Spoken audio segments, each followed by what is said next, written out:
How did the first black holes come to be? How did we go from nothingness to everything? My work is about directly taking really deep images and doing detailed analysis. We have the most powerful telescope ever built that we are commandeering.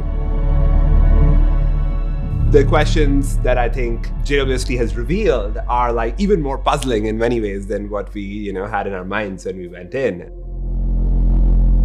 You're finding all these supermassive black holes everywhere we look.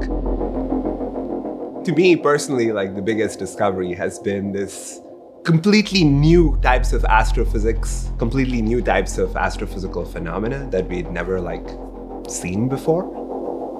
Imagine discovering a new type of star, right? Or a new type of planet or a new type of black hole. And so it turns out that in the early universe, these baby black holes that we were hoping to find are just like nothing we'd ever seen before. We call them black hole stars, which is an interesting name, right? Because the idea is that imagine an object like the sun, right? So the sun is a star. It's a giant, dense ball of gas. At its center, there is basically a nuclear reactor that is holding the whole enterprise up. But now imagine something like that, right? A giant ball of gas, but instead of a nuclear reactor at its center, you have a black hole.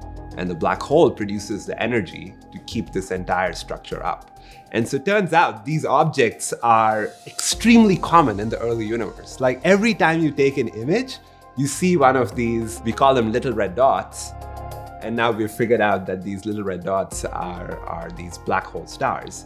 And these are just completely mind-blowing objects, right? They're so enormous. They're think of a single star-like object, but the size of our entire solar system.